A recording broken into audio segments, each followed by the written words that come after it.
ಕನ್ನಡದ ಹಿರಿಯ ನಾಯಕಿ ನಟಿ ಅಂತ ಕೂಡ ಹೇಳ್ಬೋದು. ಅದ್ಭುತವಾದ ಕಲಾವಿದೆ ಆಗಿದ್ದಂಥ ಇವರು ಸುಮಾರು 305ಕ್ಕೂ ಅಧಿಕ ಸಿನಿಮಾಗಳಲ್ಲಿ ಅಭಿನಯಿಸಿದ ಗೆಳಗಿಯರಿಗೆ ಸೇರ್ತಿದೆ. ಇಂಥ ಅದ್ಭುತವಾದ ಕಲಾವಿದೆ ನಟಿ ಲಕ್ಷ್ಮಿ ಅವರು ನಿಧನರಾಗಿದ್ದಾರೆ ಎಂಬ ಮಾಹಿತಿ ಬರ್ತಿರೋಂಥದ್ದು.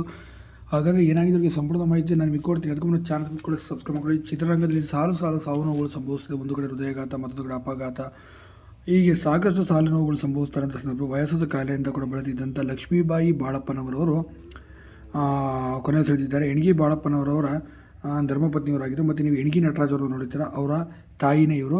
ಎಣಗಿ ನಟರಾಜ್ ಅವರು ಸುಮಾರು 12 ವರ್ಷಗಳ ಹಿಂದೆ ತಾನೇ 2013ರಲ್ಲಿ ತೀರಿ ಹೋಗ್ತಾರೆ. ಇನ್ನು ಇದೇ ಸಂದರ್ಭದಲ್ಲಿ ಈಗ 99 ವರ್ಷ ವಯಸ್ಸಾಗಿತ್ತು ಲಕ್ಷ್ಮೀಬಾಯಿ ಬಾಳಪ್ಪನವರವರಿಗೆ. ವಯಸ್ಸಾದ ಕಾಯಿಲೆ ಕೂಡ ಬಳಲ್ತಿದ್ರು. ಸುಮಾರು 1 ವರ್ಷಗಳಿಂದ ಕೂಡ ಚಿಕಿತ್ಸೆ ಪಡೀತಿದ್ರು ಅಂತ ಹೇಳಲಾಗುತ್ತೆ.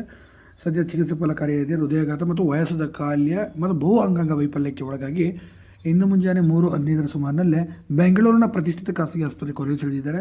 ಇಂದು ಬನ್ನೇರುಘಟ್ಟದ ಚಿತಾಗಾರದಲ್ಲಿ ಸಂಜೆ ಅಂತಿಮ ದರ್ಶನ ಕೂಡ ಅಂತಿಮ ವಿಧಿವಿಧಾನದ ಪ್ರಕಾರ ಸಂಸ್ಕಾರ ಕೂಡ ಮಾಡಲಾಗುವುದು. ಸದ್ಯ ಅಭಿಮಾನಿಗಳಿಗೋಸ್ಕರ ಅಂತಿಮ ದರ್ಶನ ಕೂಡ ವ್ಯವಸ್ಥೆಯನ್ನು ಕೂಡ ಮಾಡಿದ್ದಾರೆ ಎಂಬ ವಿಚಾರ ಸದ್ಯಕ್ಕೆ ಬರ್ತಾ